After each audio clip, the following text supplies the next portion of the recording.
everybody, and welcome back to Writing the Rapids, the show where I, Joe Bielecki, talk to writers about writing. Very often those writers have been recommended to me by writers who have previously been on the show, or it's a rejoinder episode, but this is one of the normal ones. In the case of this month's guest, Mila Jaroniec, she was recommended to me by Charlene Elsby, who I just had on again. So if you like this episode, go back and listen to those, and if you liked those, stick around for this one. Mila Jaroniec is the author of Plastic Vodka Bottle Sleepover and the creator and editor of Black Lipstick.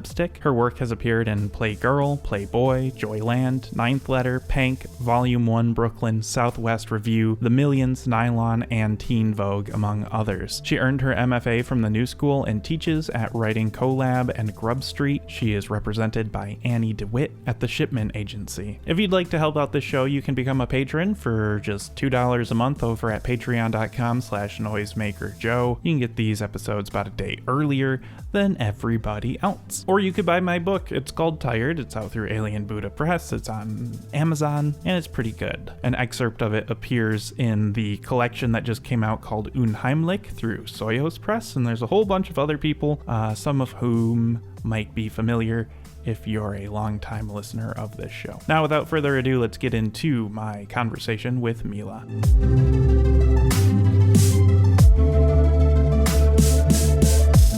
I noticed that previous guest, Sarah Gerard, blurbed Plastic Vodka Bottle Sleepover, and I mentioned some Goodreads reviews during her episode, and I want to bring up a Goodreads review now because it's one of the best ones I've seen. It's from Goodreads user Jane from January 4, 2017, a relief to read about NYC exploits that don't involve men. And it was a fantastic review that I didn't read until I was also rating the book myself. But I think a fantastic that needs to go on like the next edition of the book, like right on the front. And it kind of like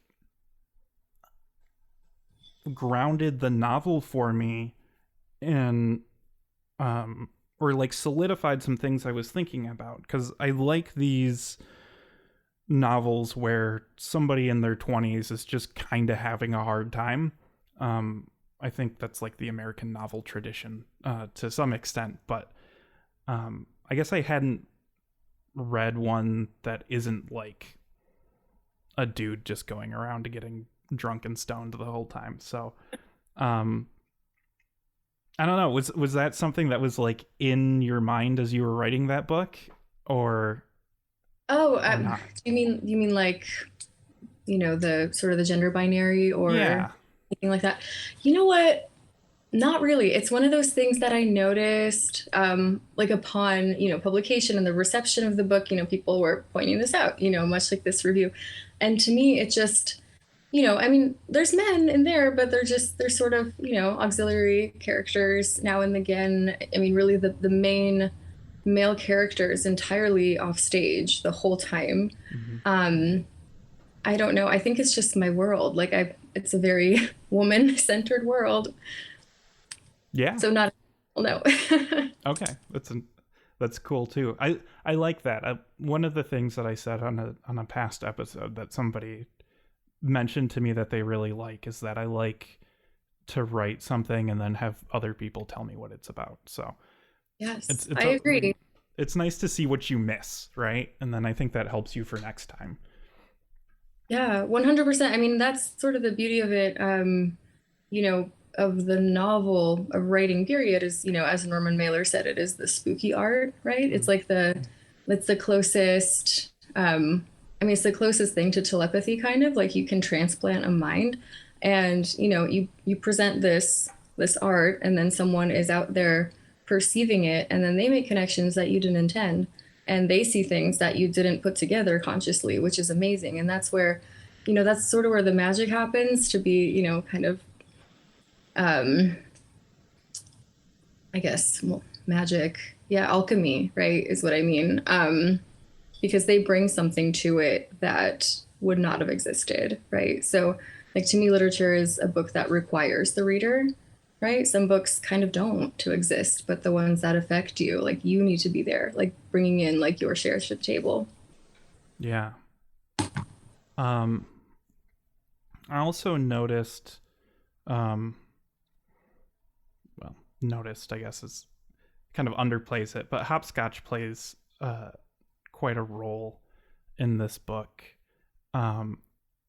And like the protagonist, I haven't really read it either. I have it. It's on my bookshelf. It's waiting to be read, but it's not there. It was one of those where I don't know. Oh, the specter of House of Leaves is coming back to this podcast, but I was talking to somebody about House of Leaves, and they were like, "Oh, you should read Hopscotch." And so I bought it and flipped through it and said, "Oh yeah, this is cool." And I haven't read it yet, but beyond sort of being a device, it kind of feels like the way that the book is structured is kind of in that sort of like you're getting scenes from all over the place sort of way.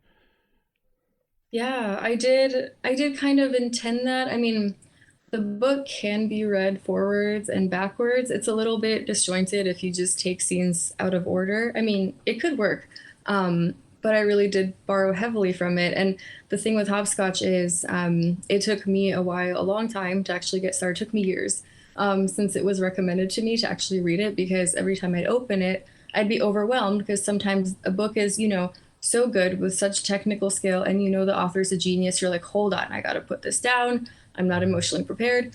And it took me such a long time. And so then I kind of transplanted that to my narrator, who just cannot like, she knows it's a symbol of something deep, and it could probably help her along in life, but she just can't. But it's a constant companion, right? I mean, in fact, I have books that I got, from friends or people close to me like a decade ago even, and I keep them, but I've never read them yet. Yeah, you just have all those albatrosses just hanging around. My wife and I recently re-alphabetized our bookshelves down in our main library, but the room is now full of bookshelves. We just can't fit any more in there, and all of the bookshelves are full. So we've started taking books off the bookshelf that we know we haven't read and know we want to read.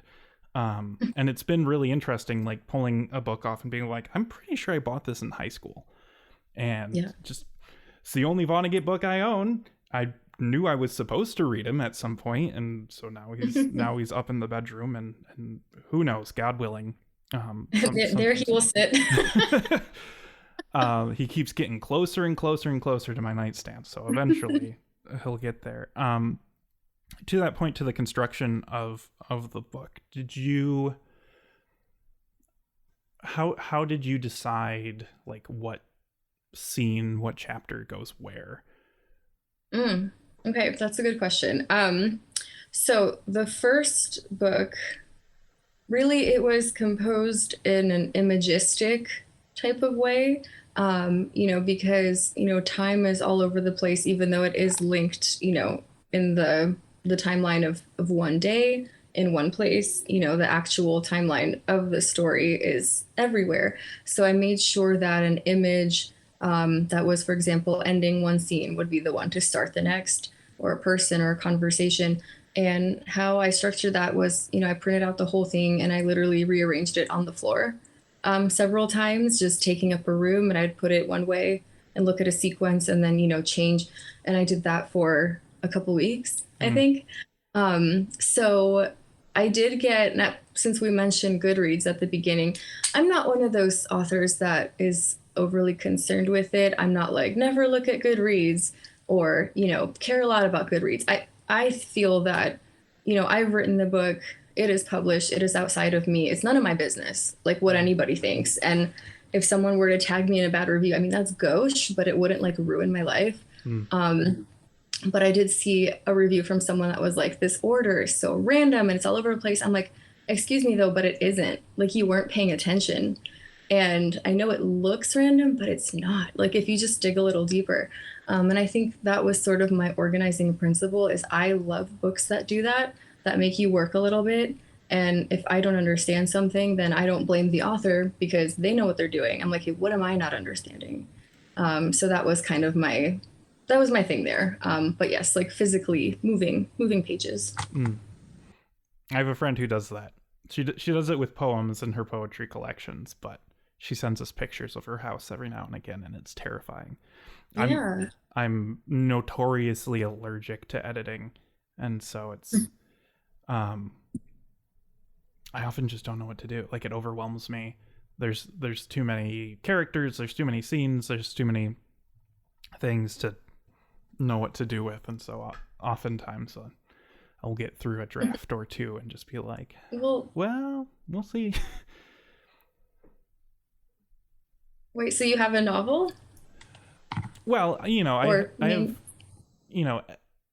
one of the things I talk about a lot is I do National Novel Writing Month. But so, like, I have lots of manuscripts that have seen a draft or two, and then it's kind of like, I don't know, without, printing stuff out and really, I don't even know how to spend the time with it, right? Like, a lot of, I guess my writing process has changed over the years. Like, it used to be a lot of really discovery writing, and then because I was working within the constraints of National Novel Writing Month, it's like, okay, I need to, like, at least kind of know where I'm going so that I can hit 50,000 words at a time. So I would, like, break things up into, like, 5 major sections that are all going to be about 10,000 words long, and kind of know through there. But beyond that, like,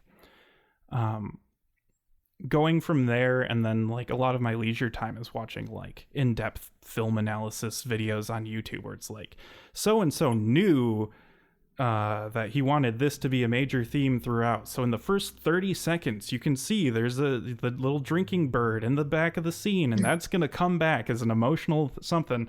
My brain just doesn't know how to do that within myself. Like, I can notice it.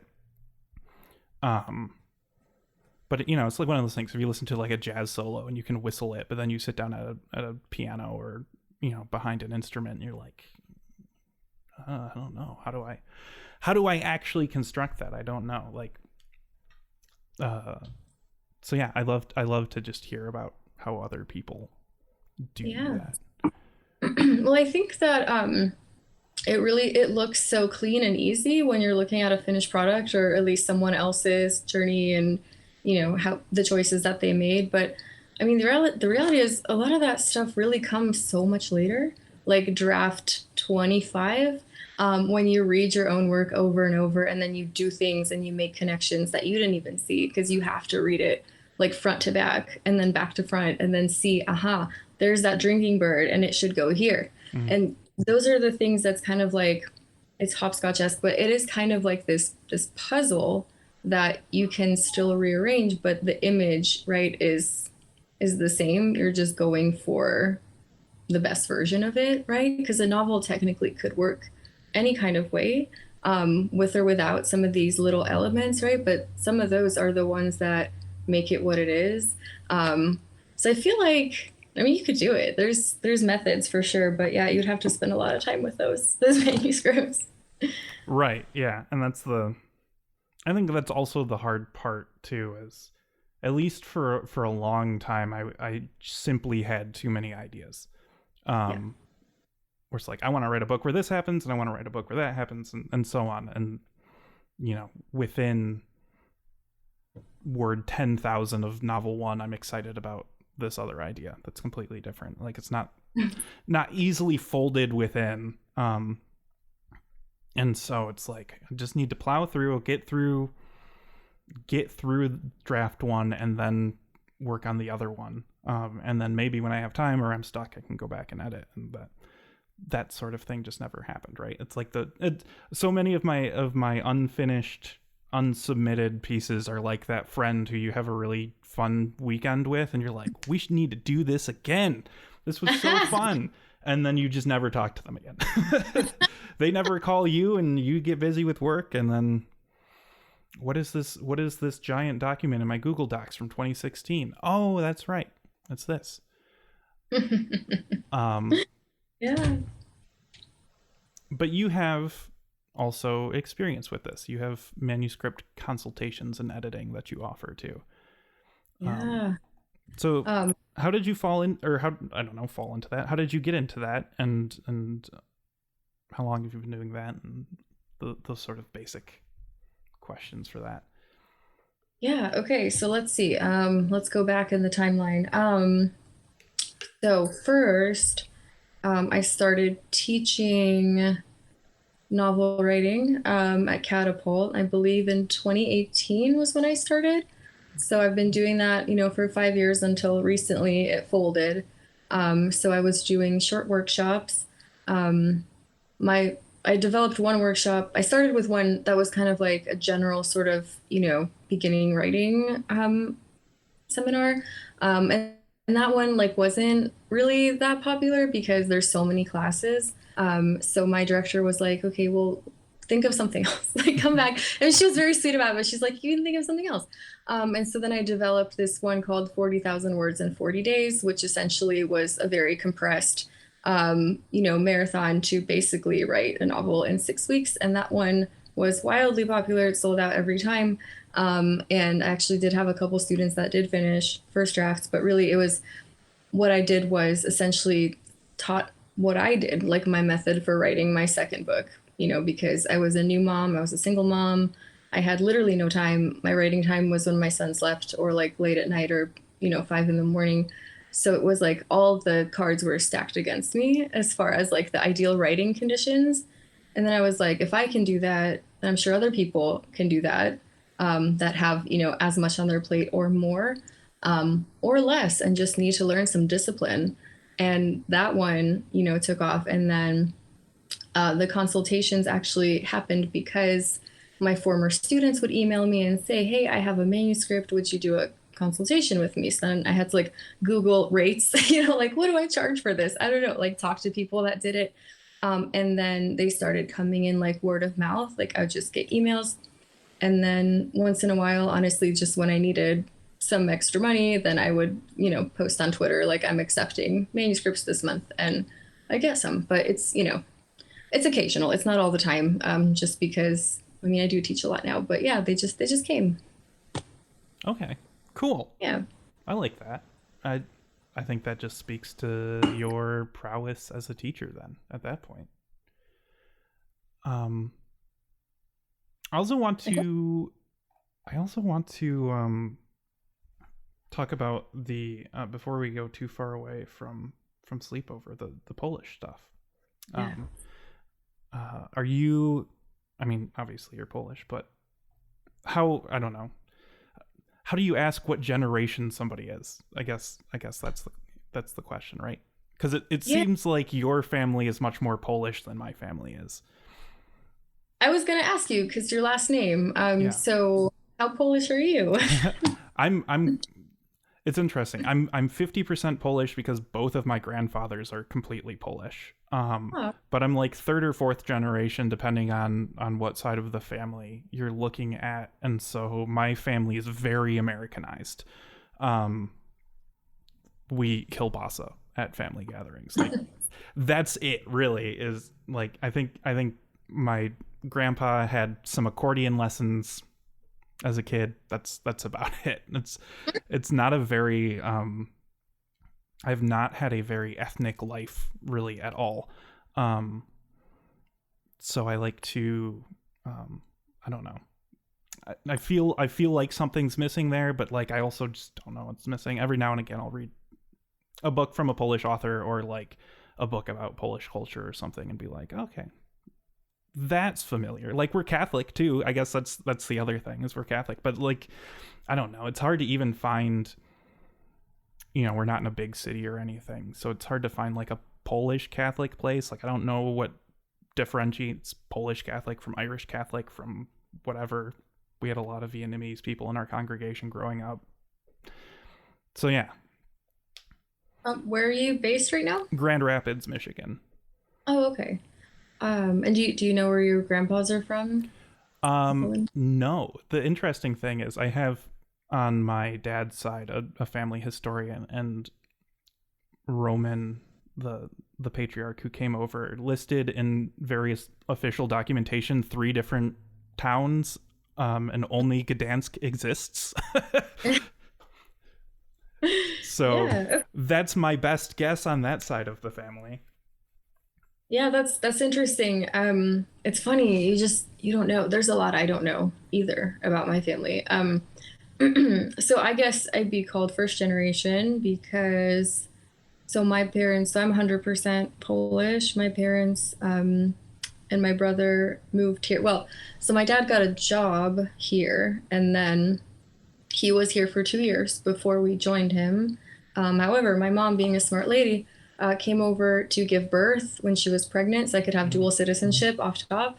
And then she and I went back to Poland and stayed there for 2 years. And then my dad stayed here. And then eventually, we joined him. And then my grandma also came with us because she was by herself.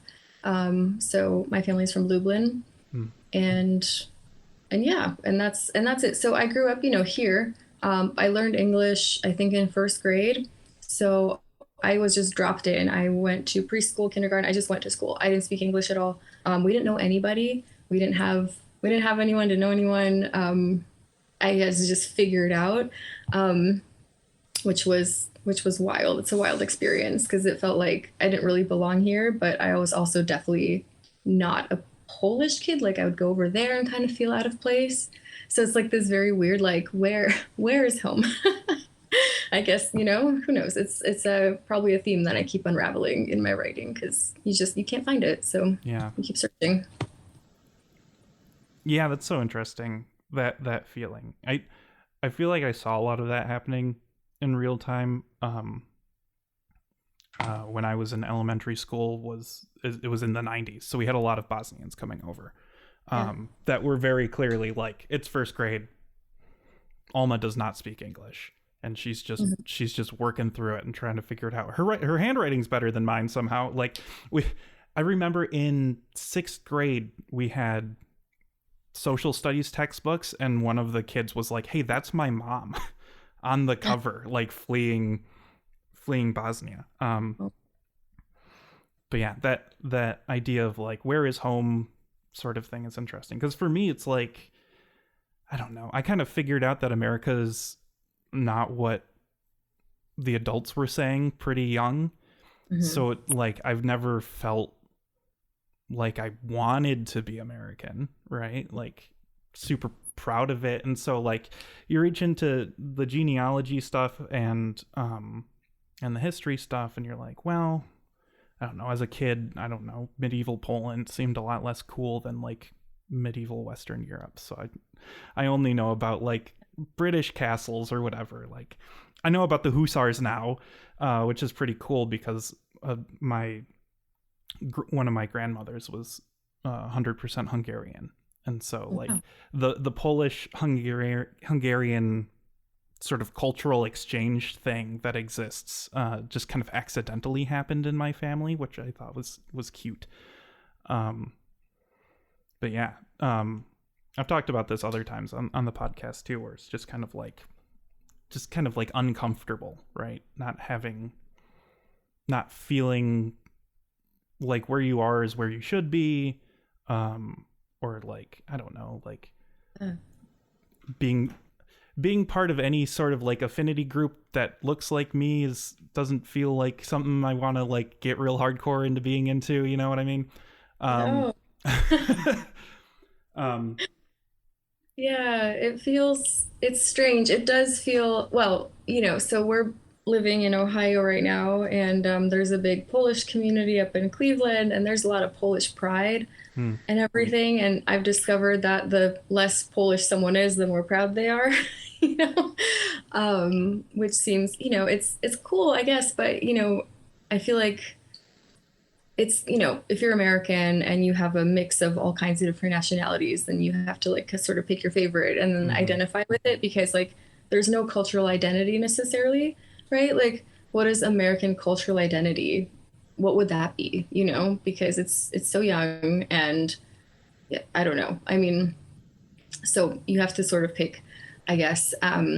But yeah, for me, it felt normal, just not feeling deeply attached anywhere, or really I just feel out of place quite a lot. And my husband, for example, is like, born and raised in California, and it's in his blood, and it's all he, writes about. He's super proud, and it's cute. I love it. It's adorable. But I can't relate. I got no idea what he's talking about. Yeah. No, Yeah. I feel that. I think, I see it every now and again. Like, it feels like there's a big push to have a sort of Midwestern cultural identity that revolves around, like, being kind of hardy and silly, and I don't know, it feels kind of Eastern European to me. Like, we're gonna make the car work in the snow, we're gonna figure it out, and we like beer, and the snow's not cold, it's just bad clothing, and that It's sort just of the thing. wind, yeah. Yeah. It's Oh my not for god, the I wind. say that all the time.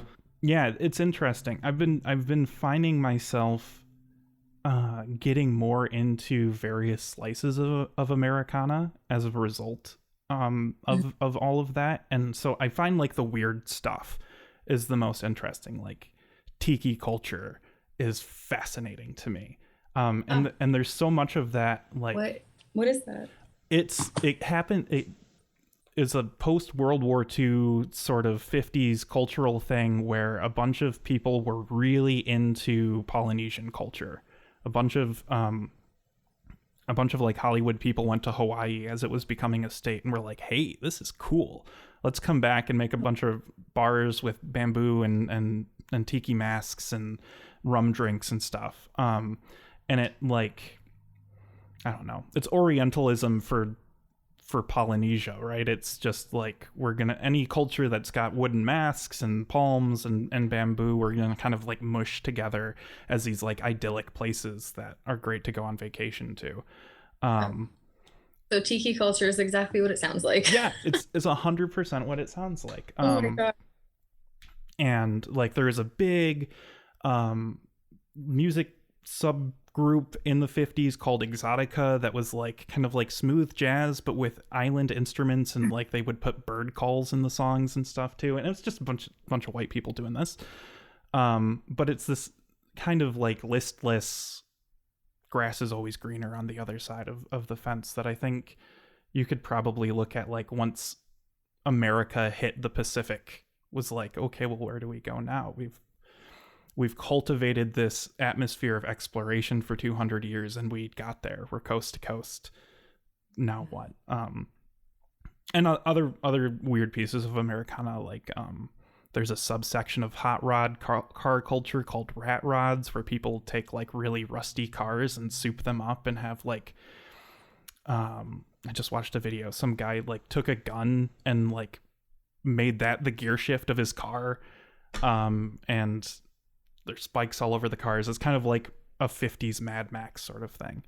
But like as a whole, right, there is no like trying to determine an overarching unified American cultural identity that isn't that isn't kind of abstracted, I think is dangerous and ultimately impossible. But like, I don't know, listlessness and self-reliance and that sort of thing is what I think about. And then when I ascribe that to America, then it's like, okay, yeah, I am American.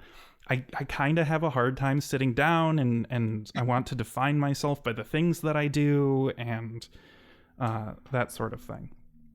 That was a really long walk from why is there Polish in the book, but thanks for taking it with me. I don't know if we even got there. Why is there Polish? But that's okay. I mean, Yeah. Why is there Polish in the book? why is there Polish? Well, because some stuff you can't. Okay, well, two reasons. Number one, I wanted to insert, I mean, genuine speech, like genuine things that you would say. Also, there's some things that are really not translatable. So I wanted to sort of portray that in a way that would make sense to an English-speaking reader. And then also like a fun little treat for Polish speakers who can read the stuff and, be like, aha, because there's, some jokes in there, there's some sayings that like you can't translate, but everyone knows. So I wanted it to work on two levels, really, so that you don't need to understand Polish to make sense of a passage, right? Because I would always couch something so that you can figure out context clues if you need to, or if you speak it, then it's fun. But yeah, it just made sense. Okay. To that point, is this autofiction? Okay, this is where we might need to talk about autofiction. Oh yeah, let's do that. So autofiction, first of all, do you believe in it? Is that a real genre? What is it? I believe that it exists. I mean, I have had people on the show who have called stuff autofiction. Mm-hmm. And I think I know where you're going. My general thing about genre terms is that I think they're more helpful for the consumer of the art than the producer, in most cases. But I think if someone wants to label something autofiction, then that's fine. Well, I guess okay, so I'm having just a hard time figuring out like where the line is between, fiction proper and autofiction. Like how much can be manipulated, mm-hmm. because I'm not going to say that parts weren't taken from my life, because they were, and I believe everyone pulls from their life, but also, I mean, most of it wasn't. I mean, it very much is fiction, but it reads very personal, which is mm-hmm. great. That's what I was hoping for, to sort of have a very close narrator. But then I don't know. I mean, I'm not going to knock the existence of autofiction. I guess I'm just genuinely confused. Like, what does it take for something to be that? Because if you were to just look at the construction of the book and just and parse through it and say, okay, this is true to fact and this is not, most of it isn't. Most of it is made up and compressed and, just fake situations. But yeah, I mean, I obviously did pull from my life quite a bit. So I don't know. Mm-hmm. Honestly, it's not, because when you start manipulating anything, that a priori is fiction, right? Mm-hmm. I mean, even in memoir and nonfiction, you do have some liberties that you can take with time signatures and with compressed characters. So that's not like a straight up manipulation that you can do in fiction. I guess maybe what bothers me about the term is that it a lot of times is used to minimize a book or like the work an author did, right? Because then they can say, oh, well, you didn't really have to do a whole lot. Like, you just wrote about your life, but, well, first of all, that is doing a whole lot, but why would you need to pick it apart like that? I mean, we would need to look at Jack Kerouac, for example. I mean, he's like the main offender in autofiction, I guess, because mm-hmm. it's all, except for his first novel. It's all his life, but they are definitely very much novels. So yeah. I don't know. I can talk about this for hours, I think, but I'm willing to learn. But yeah, I genuinely. That's interesting to me. It's interesting to me that you have seen it largely as a sort of denigration of a work, whereas that's not what I've seen. I guess mainly because the people whose books are called autofiction that I also hang around call it that themselves, or I don't know, kind of fit into a sort of neo-tradition or something. But my whole thing is always like, at least because of the stuff I read that's called autofiction, worry about people like aspiring to write autofiction, right? I've used the term method writing before. Like, I would really rather people take care of themselves than have a good, an interesting thing to write about, right? Like, I as much as I love to read about 20-year-olds in lousy apartments, destroying their bodies with substances and bad life choices, like I would really rather prefer people treat themselves well and make good life choices. So it's one of those things where it's like, I don't want necessarily people to aspire to be autofiction writers. Which I think you could probably also kind of point to Kerouac there too. It's like there was probably a generation of teenagers and 20-year-olds who were like, yeah, I'm going to go on adventures and then write about them. I don't know, like Into the Wild. I know he didn't set out to write a book. He just set out to live in the wild. But like, you know, please take care of yourself, everybody. So that's kind of where I stand on it.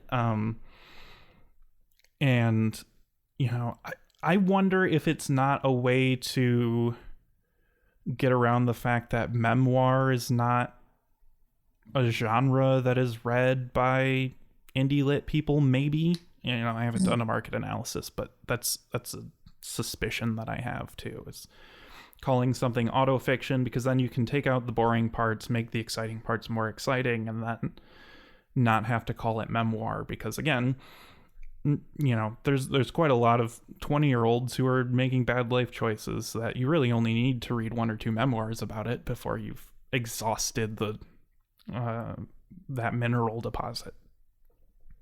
Yeah, no, that's true. Actually, so you brought up a really great point. Okay, so first with the memoir, that's interesting. I think that memoir is sort of beholden to kind of a more rigid structure. There is sort of a flow that it is supposed to take. Whereas in something like, you know, and if someone identifies their work as autofiction, that's fine. I'm not going to say, no, you're wrong. But I think with something like autofiction, then you're more free to just say, okay, I'm going to write a book that concerns X, Y, and Z, and I'm going to leave out that oppressive structure of a traditional memoir, and I can do whatever I want because it's actually fiction. So who cares? Like, there's that. I mean, as far as the bad life, and here's why why I would never really call something I write autofiction is because I don't want anyone thinking about me, the author, when they're reading it. I want them to be, you know, within the world of the book. You can worry about my narrator. I worry about her. You know, actually the one in the book that I just finished, I mean, Jesus Christ, like, I'm just so glad that's not me.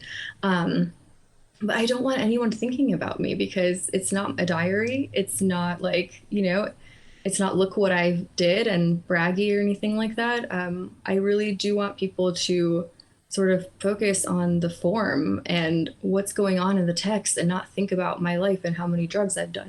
You know, like that's not, you know, and as far as the 20-year-olds, I do want them to, you know, write their books, but also dig a little deeper and think like, hey, what can I do formally here that's interesting and not like anything anyone's ever done, you know, because drug literature will exist forever, but, you know, we feel the need to write about it because we do want to share our strange out-of-body transcendent experiences or our lowest lows.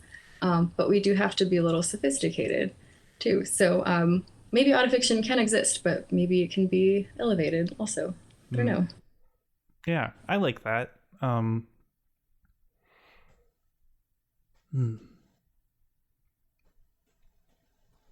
Yeah, I like the idea of elevating it. I wonder too. Oh, I don't know how to verbalize it. I'm not going to try. Somebody else will be plagued with that thought in 2 or 3 episodes, and they can blame us for whatever it is I'm going to drop on them. But yeah, I'd like you. I wonder also if autofiction is being contemporarily used as a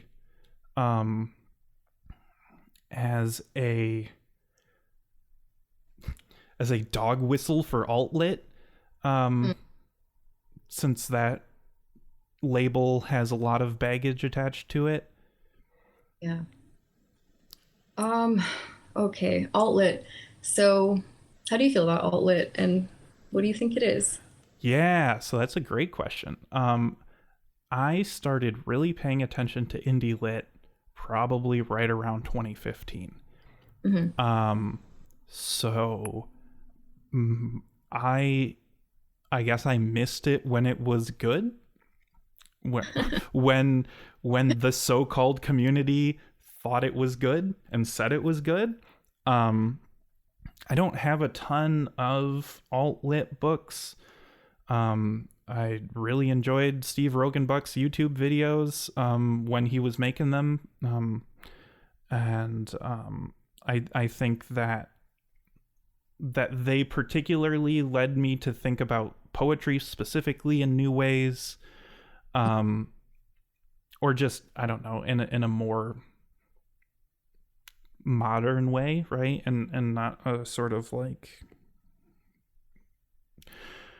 it's more than sonnets and free verse. It's a state of mind sort of thing, is I guess what he was positing at points. And so I appreciated that. It also helped that at the time my high school friends back home while I was away in college were making videos kind of similar to that. That's this sort of like weird surrealist sort of just we're yelling weird things at the camera sort of thing.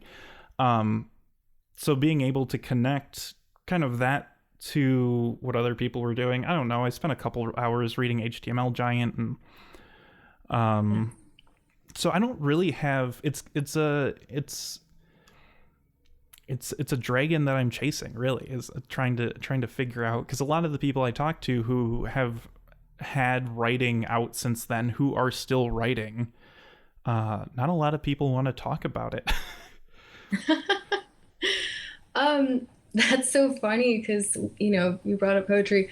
That kind of reminds me of something Eileen Miles said in Inferno about poetry, that possibly no one knows what the fuck it is, actually, which is why it's hard to talk about it. And that seems to be the case with alt-lit, because once you start trying to pin it down, it sort of wriggles away. Then you're like, well, what about this book? Does this count? But this one, I don't know. I think it's one of those things that really work as a self-identifier. Like, if you think you're an alt-lit writer, then okay, then you probably are. But if you're going to go out and label books, then that's harder, because you don't know. I mean, some stuff is not that, but it is experimental writing. And like, where's the line between whatever alt-lit is and experimental? And like, I really do think that it involves the community quite a lot too, because I mean, there is no alt-lit without that community, right? But experimental writing does exist without a community because it's a style. So I don't know. I probably got off topic there. Yeah. I would identify it largely by, I mean, there's some like concrete things. Like, I feel like it's fairly minimal, not especially flowery, creative use of misspellings, and very confessional. But largely, like, I don't know, if you could point to a person's Twitter profile from 2015 and point to this person and be like, they were alt-lit, and I'd be like, oh yeah, that's right. I do remember seeing them being retweeted a lot. I think I almost hold it to some nostalgic regard, just because I feel like that was the last time the internet as we know it could do something like that. In a sort of art community sort of way. I feel like Vice probably had a lot to do with alt-lit, which I think recently just like disappeared off the internet or something. I don't know. I saw a lot of people freaking out about Vice happening, so maybe we won't be plagued by the ghost of alt-lit very much longer, because no one will know what it is anymore. But yeah, like, I don't know. It felt like a community. I think Vice, something happened there. I don't know. What do you think is next, though? I have such a hard time thinking about what that is. I feel like we're going back in time to some extent. And maybe this is because I've been reading a lot of 2600, which is a hacker magazine. I say hacker in air quotes, not because the magazine is hacker in air quotes, but because I don't want you to get any expectations about how much I understand about computers. It's more of I read it because I don't know what's going on sort of thing. But reading a lot of that, and there's a lot of people who are talking about the glory days of back when everything was a BBS, and like, even knowing somebody in real life who knew how to get to the internet was like special. And so an internet community meant something, right? Yeah.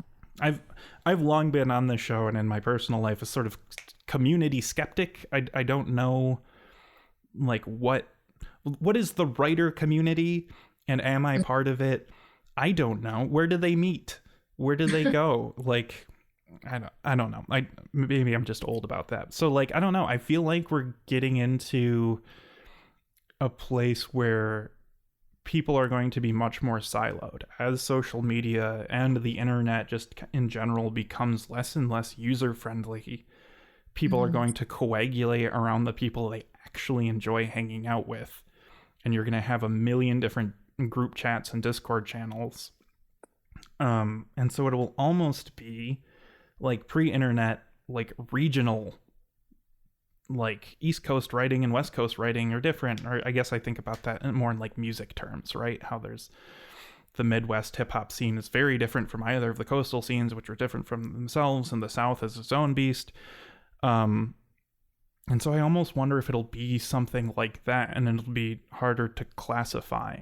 But like, I think it'll be something like that, where we'll actually form communities.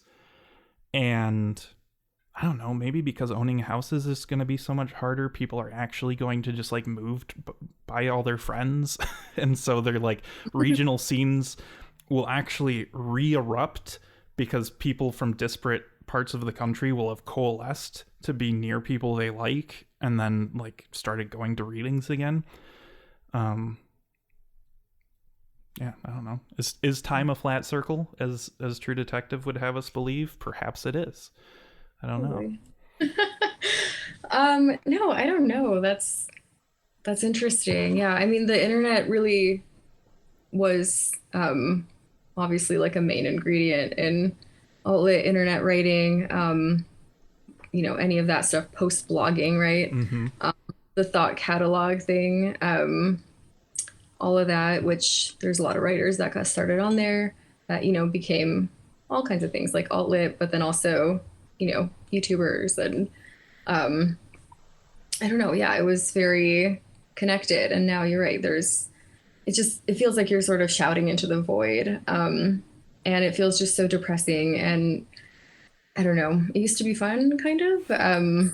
Yeah. Once I've had every single platform, and now I only have one. And even that one I'm reluctant to even have because it feels dispassionate. I mean, there's stuff like you just get ads constantly and no one sees your posts, and it's like, why am I doing this? So I think you're right. I think it is leaning more personal. I think it is leaning more regional, and it's interesting to see like how many sort of hotspots are going to pop up that aren't, New York and Portland or possibly LA. I don't know. Yeah. Well, then you can look at other things too. Like, we're going to look at writing scenes in New York and be like, okay, well, how many of these people are just using their parents' money, and is that going to stop us from caring about what they have to say? And other things like that. I don't know. What would you like to happen? Enough of what we think is going to happen. What would you like to happen? Oh my gosh. I would like for people to actually read books and look at the books themselves and, what they're doing and, their merits, rather than, popularity, publicity, and like boosting people they like, even though the book sucks. Like, I would love some actual literary discourse out there. Doesn't have to be, I mean, I'm not saying like critics, I feel like critics should exist. They shouldn't be writers. They should be critics. Like, that's their job. I feel like critics should be not afraid to do that job, and not just kind of, how you read reviews and you're like, okay, this person is really being nice. Like, they're really not trying, or else if they're being critical, then it's read as a takedown piece. And like, that might not be, like, why is it one or the other? Why not just look at the book? It doesn't have to be about the person at all. Because why that discussion doesn't happen usually until like 50 or 100 years into the future. So I would love to be there, more of a focus on the art itself rather than everything surrounding it, because it feels like once a book's like you know, it's a commodity, it's a product, and I have to worry about this now as, someone who is on the verge of going on submission. Like, that is a product that I'm bringing out in the world, and that is going to entail, press cycles and merch and all kinds of things. And it's like, that's awesome, but I would really also love people to read it and engage with it. And yes, write those bad reviews if you want to, pay attention. So that's what I'd like to see. I like that. Yeah, engage with the writing, you cowards. Yeah, it's okay. It doesn't mean like if someone doesn't like your book, it doesn't mean they don't like you, or you're not supposed to be conflating the writing with the writer anyway, right? So, right. There's plenty of people that I love in person whose work I don't love, and obviously I don't tell them to their face, but I'm still allowed to think so, Yeah. I think that's good and useful. I don't think I'll be able to do that. But in terms of like, I don't know, writing bad reviews or whatever. I have long been working on this manifesto about how liking art is better than not liking art. Yeah. I'm also like, I have a bachelor's degree in broadcasting. I don't have an MFA. I really don't know what I'm doing, right? The podcast exists largely in part so that I can talk to people who do know what they're doing and then hopefully use that for myself later. But this manifesto of like liking something is a skill, and it requires you to dig deeper, especially within work that you don't like what is in here that I can hold on to, and then that as a vehicle for finding like the perfect piece of art for you. But I also think bad reviews are important, right? We can't just, if you're going to write a good review, it has to be very specific as to why, and it should probably reveal something about the critic, right? Like, I guess that needs to be in the manifesto, is like, if you're going to talk about something, it needs to reveal something about yourself. Absolutely. And I really do think that, those positive and negative reviews, that should be, I feel like, the realm of actual critics, not writers writing responses.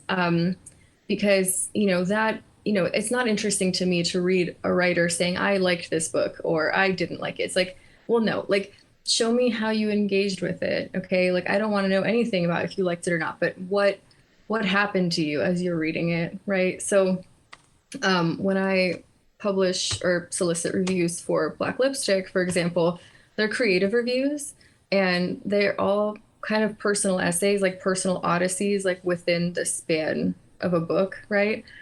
So someone has an experience reading a book and they write about that. So it's about the book, but as much about the author and what happened to them. And of course, like, specifics will pop up, but it really is about that interplay quite a lot. And, when I write them for people, then they're creative, but mostly about, what's in the book that is different, that is luminescent, like what's working especially well, and what would make someone really pay attention to it, rather than, this book was good, I liked it. Yeah. And it rarely is it about the plot or anything like that. It's some kernel. It's like, the author's philosophy coming through. Like, I look for that. So I feel like writers need to be reviewing books that way, like really having sort of personal relationships with them and showing everyone what they found. Yeah. Okay. So let's take a half a step back and talk about Black Lipstick then. Introduce that to the person who does not know.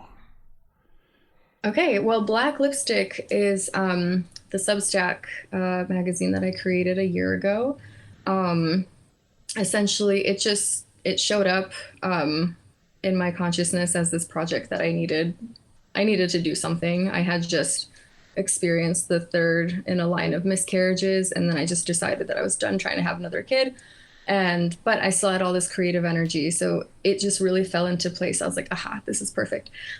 So it is a nonfiction based publication. I run personal essays, creative reviews, like I mentioned, interviews with artists, writers, I also say self-made icons. I got to interview my favorite reality star. So like, weird stuff like that pops up. And recently I just partnered with this organization called Empowerment Avenue, wherein I'm featuring writing by incarcerated queer and women writers regularly.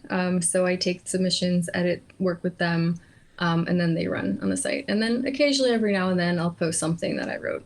I have a little thing, little column called Bootleg Life Journal, and that's for the paid subscribers. And I write stuff on there for them every now and then. Nice. Yeah. Fantastic. I love that. I particularly appreciate the work with incarcerated writers. It's one of those avenues of, I don't know, my political philosophy that's been developing slowly over more recently than other ideas like prison abolition and things like that, and working with incarcerated people and stuff. And I think that might be a good place for me to start getting more of a, I don't know, insider's view, which is, I think, not the way I would prefer to say it if I knew what I wanted to say exactly, but perhaps you know what I mean. Yeah. No, absolutely. Like that's important, for sure. But I feel like here's the thing that I've noticed too is that, a lot of publications will commission, pieces from incarcerated writers, but they're mostly features. And there really isn't anywhere that, features them regularly, like that has a space for that. Which, am I going to do it every single month? Well, I don't know. If there's submissions, yeah. But the space exists specifically for that. And it's not just a specialty. Like this month, we're featuring an essay by this incarcerated writer. And I learned through working with Empowerment Avenue that, especially for women and queer people, they, have fewer opportunities to publish, to work with editors. And also, most of the time, they don't get paid, which is wild because, those people actually, that money does make a difference to them. And, the one thing I'll note is that Black Lipstick is a paying publication. I pay $150 for an essay, not amazingly huge money, but I feel like that money would go further for a person, for a person's books rather than for someone, just because like they have tons of money, they're fine. But beyond that, it's not about that. It's really about like, them building up their CV, right? So that when they're out, they can do things, they've been working, they've been getting their name out there. They have a publication history and it's easier for them. So there's that aspect as well. Yeah. And also, going back to nearly the beginning of you being a teacher, you have a class coming up that has a spot left. I want to make sure that we talk about that. So talk about that a little bit. Yeah, so there's this new, Catapult folded last year, and in its wake, a lot of writing organizations have sort of cropped up, different, communities and, I guess organizations is the only way to call them, that offer classes and sort of like fill the space that Catapult left. And while some of them are attached to universities and institutions, there are a lot that are independent.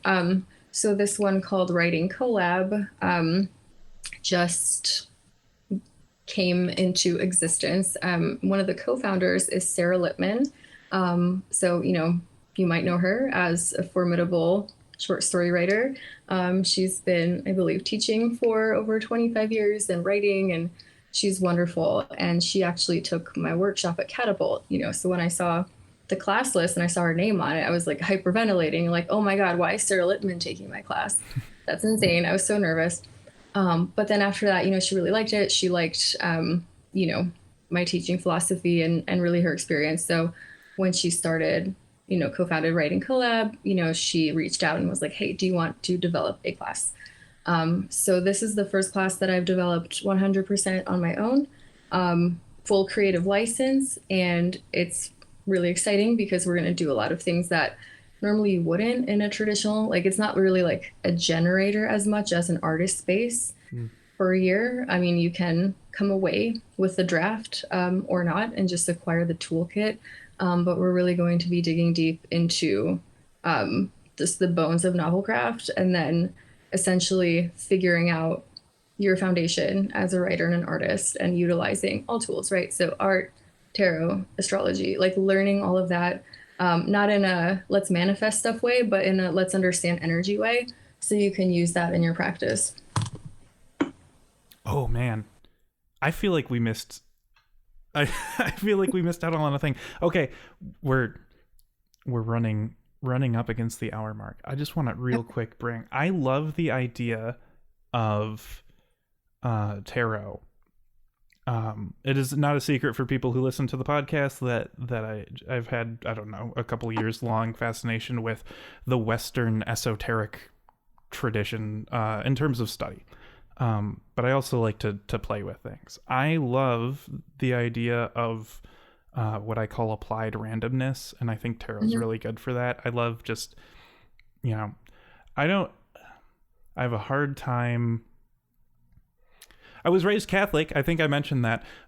So I have a hard time thinking that me shuffling cards and then pulling something is down to something supernatural. But I do love that every time I do it, it makes sense to me.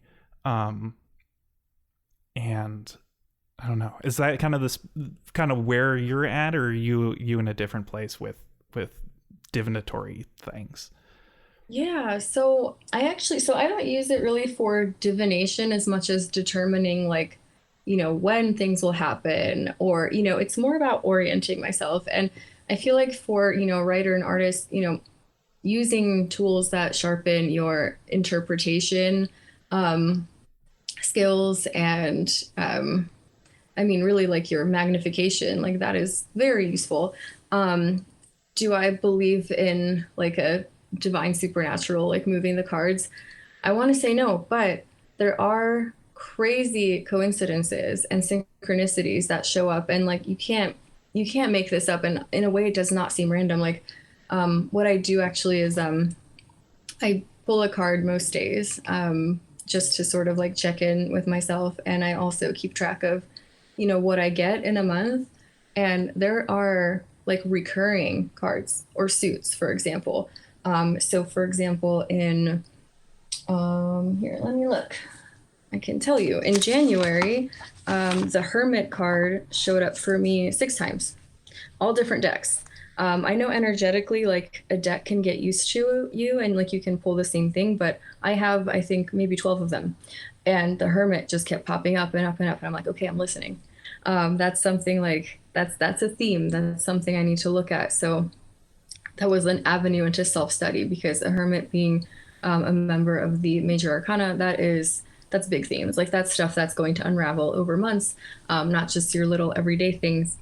So yeah, and then the suit of wands was dominant, which makes sense. I'm trying to like bang out these revisions on my book, and it's like, let's go. The 8 of wands says, move your ass.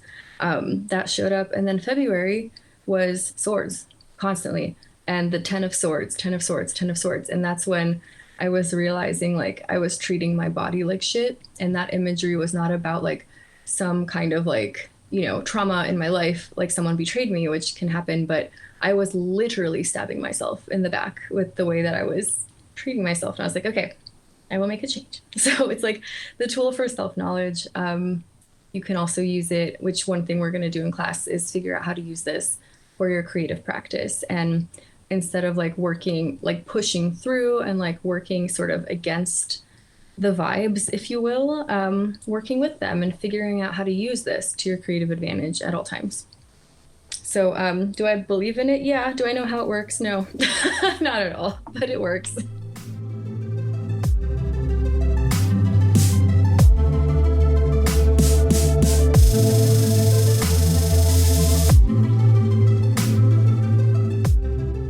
So Black Lipstick and Miss Manhattan co-hosted a reading, and I read this to open, and it is nonfiction. It's not autofiction. It's actually nonfiction. All this happened.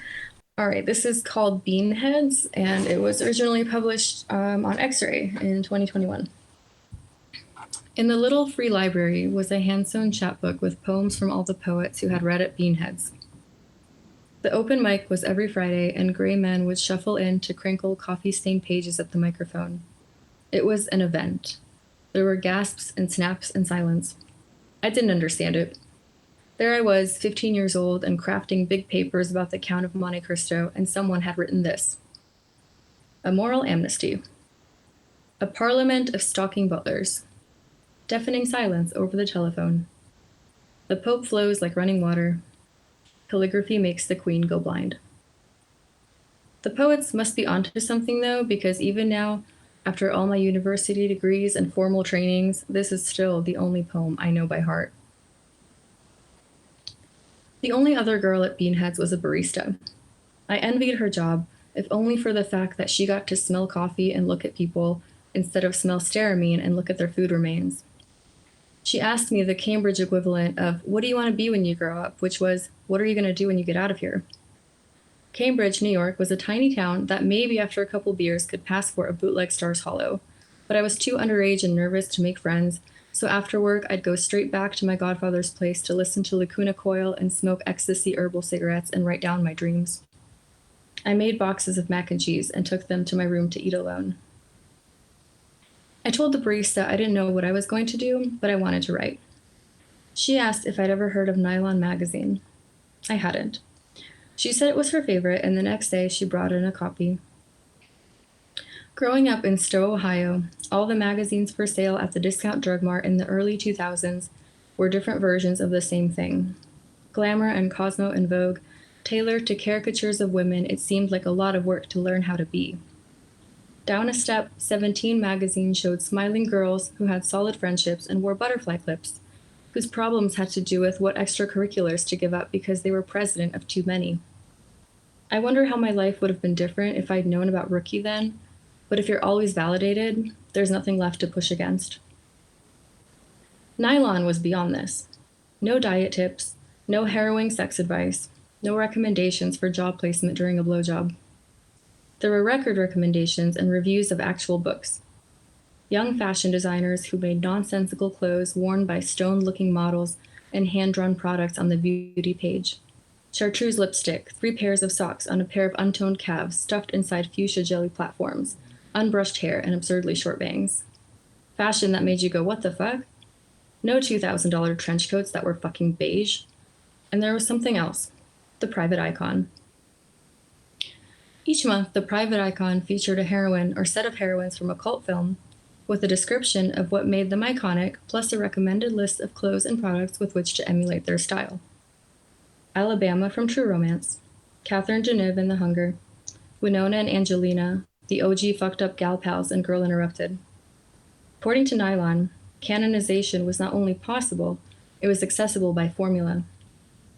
Instead of becoming your best self, as the other magazines instructed you to do, you could play characters.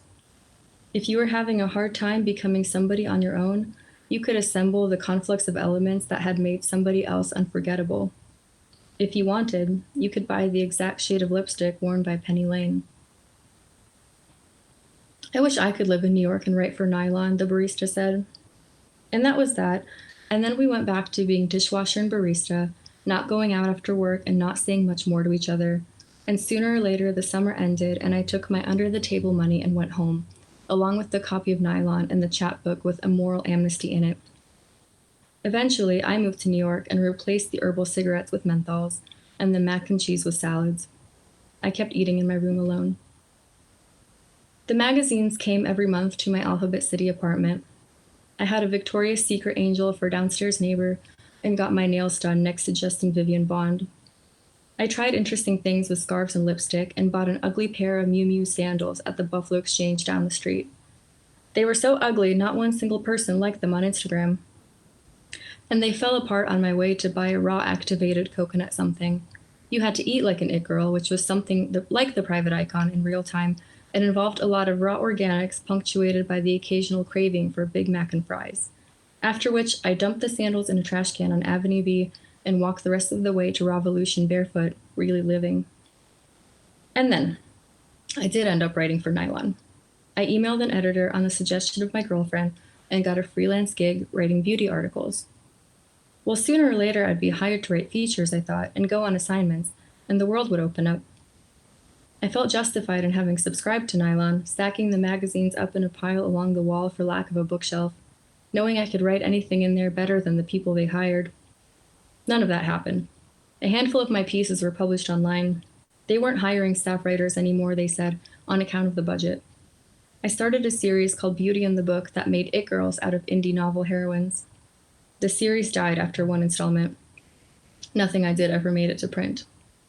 And so, the closest I came to being an it girl was walking home from Hell's Kitchen in the rain at 3:30 in the morning, wearing Jeffrey Campbell Litas when they were still cool, and a see-through skin graft dress with a leather harness and no bra, finally skinny from Adderall and out of my mind on cocaine, posing for invisible cameras in the empty glow streets of Times Square. A show for no audience. That time, and the time a Teen Vogue editor tried on my Balmain coat and tweeted, "I'm tweeting from inside a Balmain coat," or the time I went to the Standard at the High Line with a pretty girl who convinced me we were pretty enough to get in upstairs sans guest list, and was right, and we left our dates downstairs playing pool even though I suspected there was no guest list, and was right, and had $18 vodka gimlets across from Rosie Huntington Whiteley. That's my life in magazine copy. And you were right about New York. It is expensive. Nylon still owes me $150, and they stopped answering my emails.